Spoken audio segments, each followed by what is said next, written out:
ہاں غلام تھے بیچارے یا نوجوان تھے. نوجوانوں پر بزرگوں کو خود ہی حق حاصل ہوتا ہے، جو چاہے کرے. اور غلام تو ملکیت ہوتا ہے، زندہ ذبح کر دے تبھی کوئی پوچھنے والا نہیں. تو جو بیت رہی تھی بلال پر، ابو فقیہ پر، زنیرہ پر، جو ان پر بیت رہی تھی، جو خباب پر بیت رہی تھی، جس طرح ہلاک کیا گیا ہے حضرت سمیہ کو، حضرت یاسر کو، یہ ساری تکلیفیں انہیں بھی تھی. لیکن کیا اس کا یہ بالواسطہ ایذا محمد کے لیے نہیں تھا صلی اللہ علیہ وسلم. آپ کے ساتھی، آپ کے جانثار. لیکن آپ ان سے بھی کیا کہیں، فصبروا فصبروا فصبروا. جب ابو جہل بدترین ٹارچر کر رہا تھا حضرت سمیہ اور حضرت یاسر کو رضی اللہ تعالی عنہما، آپ کے علم میں ہے کیسی کیسی ٹارچر کی ہے. جوان بیٹے کو باندھ دیا ایک ستون کے ساتھ، اس کی نگاہوں کے سامنے برہنہ کیا ہے ماں کو.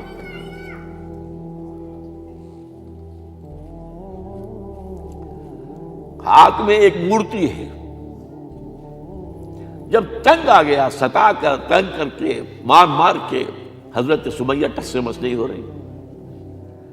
کہتا ہے تم ایک دفعہ کہہ دو سمیہ کہ ہاں اس مورتی میں بھی کچھ ہے، میں تمہیں چھوڑ دوں گا. انہوں نے تھوک دیا، برچھا مارا ہے شرمگاہ کے اندر.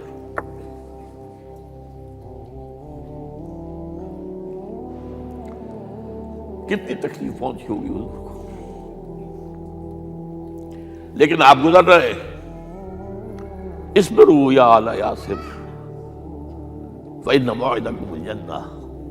اے یاسر کے گھر والوں صبر کرو، تمہارے استقبال کی تیاریاں ہو رہی ہیں جنت. یہ سیرت کوئی بناتا سناتا ہے؟ یہ سیرت یاسر کے ساتھ کیا کیا ہے؟ 4 اونٹ نر سانڈ، اور ان کے ساتھ رسے باندھ کر ایک رسے سے ان کا ایک بازو باندھا، ایک سے دوسرا بازو، ایک سے ایک ٹانگ، دوسرے سے دوسری ٹانگ. انہیں دوڑایا ہے کہ پرکھتے ہو جیسے قسم کے. یہ دین ایسے ہی قائم نہیں ہوا. عدل و انصاف کا نظام ٹھنڈے ٹھنڈے قائم نہیں ہوتا، گھر میں آرام سے بیٹھے ہوئے قائم نہیں ہوتا. اور سنیے، 3 برس شیب بنی ہاشم کے تو قید ہے. 3 برس. اور یہاں کی قید پر قیاس نہ کریں. یہاں تو جیل میں کھانے کو ملتا ہے، راشن ملتا ہے، جیسا بھی ملتا تو ہے نا. اور لیڈروں کے لیے تو class A class B class ہے. آپ تو ان کا تو لیڈر تو لوگ جب آتے ہیں جیل کاٹ کر معلوم ہوتا ہے کہ شاید کسی صحت افزا مقام سے تشریف لا رہے ہیں. وہاں کیا تھا؟ Total boycott. ایک گھاٹی، ادھر پہاڑ ادھر پہاڑ، دونوں طرف جو ہے پہرے. کوئی کھانے پینے کی چیز اندر نہیں جائے گی. اور پورا خاندان بنی ہاشم، وہ بھی کہ جو ایمان نہیں لائے، وہ قبائلی زندگی تھی نا. بنو ہاشم چونکہ حضور کو پشت پناہی چھوڑنے کو تیار نہیں ہوئے، ابو طالب نے آخری وقت تک بھی ساتھ نہیں چھوڑا.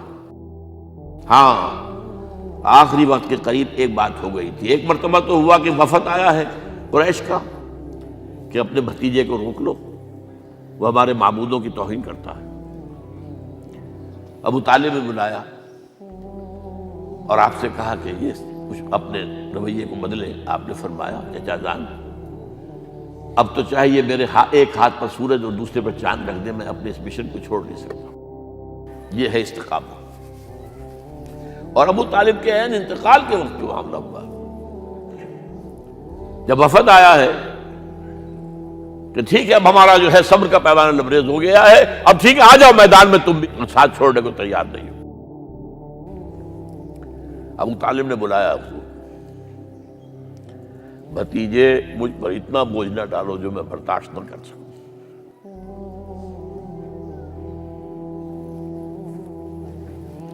حضور کی آنکھوں میں آنسو آ گئے. چچا جان اب تو یا یہ بات پوری ہوگی یا میں اپنے آپ کو ختم کر دوں، اسی میں ختم ہو جاؤں. 12 شیب بنی ہاشم میں 3 برس اس حال میں گزرے ہیں، ٹوٹل بائیکاٹ، کوئی کھانے پینے کی نہیں۔ کچھ لوگ تھے شریف النفس، مثلا حکیم بن حزام تھے رضی اللہ تعالیٰ، اور بعد میں ایمان لے آئے۔ حضرت خدیجہ کے وہ رشتہ دار تھے، وہ پہاڑ پر چڑھ کر ایک طرف سے رات کی تاریکی میں، دونوں دروازے تو بند ہیں، پہاڑ پر چڑھ کر چوٹی سے نیچے اتر کر کوئی چیزیں کھانے پینے کی دے آئے تو دے آئے، بس صلی اللہ علیہ وسلم۔ کوئی اور ایک آدھ ہوگا ایسا۔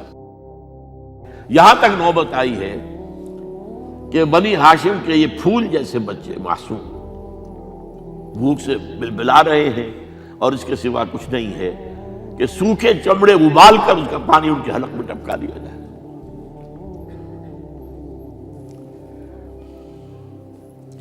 اور جو ہوا وادی طائف میں، جب مکے والوں نے فیصلہ کر لیا کہ آپ قتل کر دو، ابو طالب بھی فوت ہو چکے ہیں، اب کوئی اندیشہ نہیں، کوئی خانہ جنگی شروع نہیں ہوگی، کوئی انٹرا ٹرائبل وار نہیں ہوگی، تو آپ طائف گئے ہیں۔ شاید وہاں کے 3 سردار تھے بڑے، اور یہ طائف اصل میں قریشی کا سمجھیے کہ یہ ان کا گرمیوں کا یہ صحت افزا مقام تھا۔ یہ تمام جو سردار تھے مکے کے، ان کی جائیدادیں وہاں کی باغات تھے، اور وہاں کے بھی 3 سردار تھے، تو شاید ان میں سے کسی کو اللہ توفیق دے دے۔ وہاں گئے ہیں اور صرف ایک ساتھ ہیں، حضرت زید بن حارثہ، حضرت ابو بکر بھی ساتھ نہیں، سائے کی طرح ساتھ رہنے والا بھی ساتھ نہیں تھا۔ وہاں جا کر جو آپ نے تینوں سے بات کی ہے، تینوں نے وہ باتیں کہی ہیں جو کلیجے کو چیر جائیں۔ تمہارے سوا کوئی اللہ کو نہیں ملا تھا رسول بنانے، جاؤ چلے جاؤ۔ ایک کہتا ہے فوراً چلے جاؤ یہاں سے، اس لیے کہ ہو سکتا ہے کہ تم سچے ہو تو کہیں میں تمہاری توہین نہ کر دوں، اور یہ بھی ہو سکتا ہے تم جھوٹے ہو تو جھوٹے کو میں منہ نہیں لگانا چاہتا۔ 3 دن کی یہ سختی، اور اس میں کیا ہو رہا ہے، اسٹریٹ ارچنز جو کہلاتے ہیں ہمارے یہاں، جھوکرے گلیوں کے، انہیں اشارہ کر دیا ذرا ان کی خبر لو، اب وہ پتھراؤ کر رہے ہیں۔ جیسے ہمارے ہاں کوئی آ جاتا ہے، کوئی نیم پاگل یا کوئی اور کسی طرح کا مست قسم کا آدمی، اور اس کے اوپر چھوکرے چاروں طرف ہوں اور ستا رہے ہوں، یہ نقشہ تھا، اور طائف کی گلیاں تھیں، اور محبوب رب العالمین تھے۔ ادھر سے پتھر آ رہے ہیں تو زید بن حارثہ رکاوٹ بن گئے، لیکن پیچھے سے آ رہے ہیں، وہ کیسے روکیں گے؟ پیچھے جاتے ہیں تو ادھر سے آ رہے ہیں۔ جسم لہو لہان ہے، خون رس رس کر زخموں سے جوتیوں میں آ کے جم گیا ہے۔ پھر وہاں سے آپ نکل کر گئے ہیں، ایک باغ میں تھوڑی سی پناہ لی ہے تھوڑی دیر کے لیے، جوتے بڑی مشکل سے اترے ہیں، خون جمع ہوا، اور وہ جو پھر دعا نکلی ہے آپ کے، وہ کلیجے کو چیر جانے والی ہے۔ اللہم الیک اشکو ضعف قوتی وقلت حیلتی وحوانی علی الناس، اے اللہ تیری جناب میں فریاد لے کر آیا ہوں، اپنی قوت کی کمی کا، اپنے وسائل کی کمی کا، اور لوگوں میں جو رسوائی ہو رہی ہے، الی من تکلنی الی بعید یتجہمنی او الی عدو ملکت امری، مجھے کس کے حوالہ کر دیا ہے، مجھے دشمن کے حوالے کر دیا جو چاہے میرے ساتھ کر گزرے۔ فریاد ہے کہ نہیں؟ بڑی زوردار فریاد ہے، بڑی زوردار، لیکن پھر مقام عبدیت کا ظہور ہوتا ہے۔ ان لم یکن علی غضبک فلا ابالی، اے اللہ اگر تو ناراض نہیں ہے، مجھے اندیشہ یہ ہو گیا کہ کہیں تو ناراض تو نہیں ہو گیا ہے، کہیں تو نے میرا ساتھ تو نہیں چھوڑ دیا ہے، اگر تو ناراض نہیں تو مجھے کوئی پرواہ نہیں، جو ہو سو سر تسلیم خم ہے جو مزاج یار میں آئے۔ واپس آئے ہیں تو مکے میں داخل نہیں ہو سکتے تھے، وہاں تو قتل کا فیصلہ ہو چکا،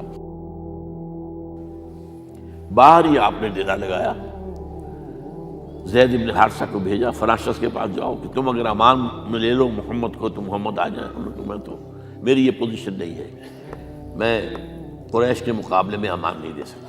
دوسرے کے پاس بھیجا، اس نے بھی کچھ ایسے جواب دے دیا۔ تیسرے کے پاس جب گئے حضرت زید مطعم بن عدی، اس نے کہا ٹھیک ہے میں امان دیتا ہوں محمد کو، وہ آ جائے مکے میں۔ حضور سے آگے کہا، حضور نے فرمایا نہیں جا کر کہو، آ کر لے کر جا۔ کیوں؟ کیا پتا اچانک جو ہے میرے داخل ہوتے ہی کوئی مجھ پر حملہ کرے، قتل کر دے۔ وہ تو یہ کہہ سکے کہ ہمیں کیا پتا تھا کہ مطعم نے جو ہے امان دی ہے، I never knew it۔ اب یہ قبیلے کے اندر یہ ہوتا تھا کہ ایک نے امان دے دی، سب کی طرف سے امان۔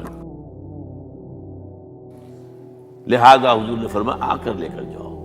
وہ اپنے 6 بیٹوں کو ہتھیار سجا کر لے کر آیا ہے اور پھر لے کر گیا حضور کو، کہتا ہوا گزر رہا ہے راستے میں، لوگوں سن لو محمد میری امان میں ہے صلی اللہ علیہ وسلم۔ اس لیے آپ کو مکے کے اندر پھر 2-2.5 سال مزید رہنے کا موقع ملا ہے، اور اتنا بڑا احسان آپ نے مانا پھر مطعم بن عدی کا کہ غزوہ بدر میں جب 70 اسیر تھے قریش کے حضور کے پاس، تو آپ نے فرمایا تھا کہ اگر آج مطعم زندہ ہوتا اور وہ سفارش کرتا تو میں ان سب کو چھوڑ دیتا بغیر کسی فدیے کے۔ بہرحال یہ چند باتیں میں نے آپ کو بتائی، باقی تو یہ کہ غار ثور ہے کیسی کیسی، اور پھر غزوہ بدر سے پہلے کی رات ہے، اور وہ آپ کا زندگی کا طویل ترین سجدہ ہے۔ اس میں جہاں تک یہ الفاظ بھی آپ نے کہہ دیا، اللہ اگر کل یہ جو 313 یہاں جمع ہیں اگر یہ ختم ہو گئے تو پھر قیامت تک تیرا نام لینے والا کوئی نہیں ہوگا، میں آخری رسول اور میری یہ 15 برس کی کمائی ہے۔ اس پر کہا حضرت ابوبکر نے، وہ پہرےدار کی حیثیت سے کھڑے تھے، کہ حسبک حسبک حضور بس کیجئے بس کیجئے۔ بہرحال بدر ہے، احد ہے، زخمی ہوئے ہیں، دندان مبارک شہید ہوئے ہیں، خون اتنا بہا ہے کہ بے ہوش ہو گئے ہیں، اور خبر اڑ گئی ہے کہ آپ شہید ہو گئے۔ یہ سب کچھ، اور سب سے بڑھ کر حمزہ کی لاش سامنے آئی۔ کیسی لاش؟ ناک کٹی ہوئی ہے، کان کٹے ہوئے ہیں، پیٹ چاک کر کے کلیجہ چبایا ہوا ہے۔ کس طرح برداشت کیا ہوگا آپ نے؟ اپنے اوپر تاری کر کے دیکھیں، یہ حمزہ کون ہے؟ چچا ہے، دودھ شریک بھائی ہے، خالہ زاد بھائی ہے، ساتھ کا کھیلا ہوا ہمجولی ہے، اور اس کی لاش ہے۔ جو قلب اطہر پر بیت رہی تھی وہ مدینے میں آ کر ایک بڑا ماحول بدلا ہوا تھا، تب وہ بات سامنے آ گئی۔ جب آپ مدینے واپس تشریف لائے ہیں تو ظاہر بات ہے کہ زیادہ انصار کے لوگ تھے جو شہید ہوئے تھے۔ بدر میں مہاجرین تو میرے خیال 1/4 تھے نمبر کے اندر، 3/4 تو انصاری تھے۔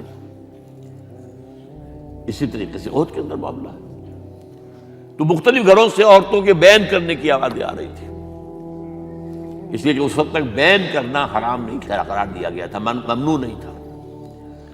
آوازیں سن کر حضور کی زبان مبارک سے نکل گیا، اما حمزہ تو فلا بواکی لہو، ہائے حمزہ کے لیے تو کوئی رونے والی بھی نہیں ہے۔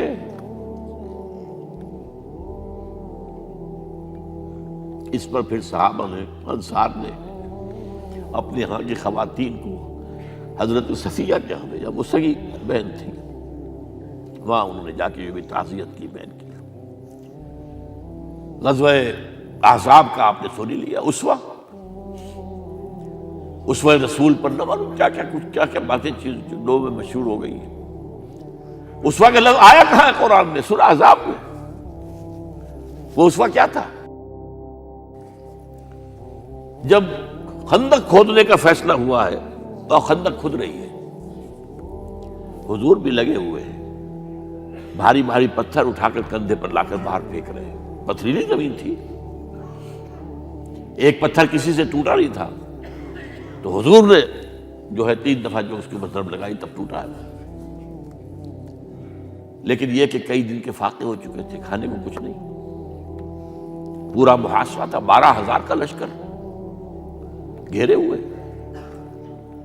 یہاں تک کہ آپ کو معلوم ہے کہ گھروں کے اندر بیت الخلا تو نہیں ہوتے، باہر جاتے تھے قضاء، اس کا کوئی امکان نہیں۔ شدید ترین آزمائش جو ہوئی ہے اس کا نتیجہ ایک طرف یہ نکلا کہ منافقین کا نفاق ان کی زبانوں پر آ گیا، قرآن مجید میں ہے یہ انہی آیات میں، ما وعدنا اللہ ورسولہ الا غرورا، ہمیں تو اللہ اور اس کے رسول نے دھوکہ دے کے مروا دیا۔ ہم سے کہا تھا کہ قیصر و کسریٰ کے خزانے تمہارے قدموں میں آئیں گے، اور حال یہ ہے کہ ہم رفع حاجت کے لیے باہر نہیں جا سکتے، کھانے کو کچھ نہیں ہے۔ اس وقت کچھ صحابہ آئے ہیں حضور صلی اللہ علیہ وسلم سے، دیکھیے فاقے سے کمر دوہری ہوئی جا رہی ہے، ہم نے اپنے پیٹوں پر پتھر باندھے ہوئے، چادروں کے ساتھ پتھروں کسا ہوا تاکہ کمر سیدھی رہے۔ حضور نے اپنا کرتا مبارک اٹھا کر دکھایا، 2 پتھر میں، یہ ہے اسوہ، یہ ہے آپ کی سنت، آپ کا اسوہ حسنہ۔ لیکن اس اسوہ حسنہ سے فائدہ کون اٹھا سکتا ہے؟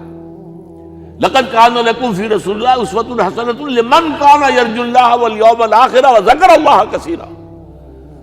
اسوہ تو اپنی جگہ ہے، قرآن میں ہدایت سب کے لیے، ھدی للناس، لیکن فائدہ اٹھائیں گے صرف متقین، ھدی للمتقین، ہے سب کے لیے، اسوہ سب کے لیے ہے، لیکن استفادہ وہی کر سکے گا جو 3 شرطیں پوری کرے، اللہ اور یوم آخر پر ایمان اور اللہ کا ذکر کثرت کے ساتھ کرے۔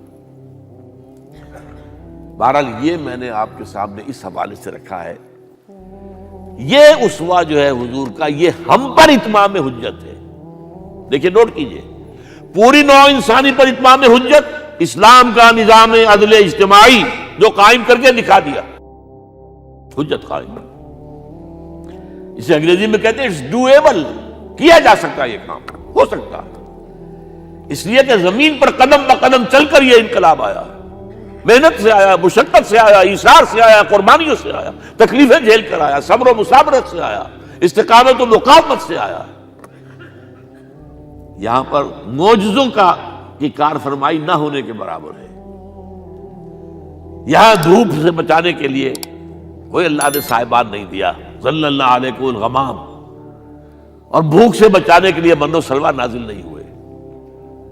غزوہ تبوک میں ایسا بھی ہوا ہے کہ 3 مجاہدین کا 24 گھنٹے کا راشن ایک کھجور، ایک نے منہ میں رکھی، کچھ چوس لی، کچھ گلوکوز چلا گیا اس میں سے، دوسرے کو دے دی، اس نے چوس لی، پھر تیسرے کو دے دی، من و سلوى نازل نہیں ہوئے۔ محنت، مشقت، ایثار، قربانی، صبر، مصابرت، استقامت، مقاومت، یہ ہے اسوہ رسول۔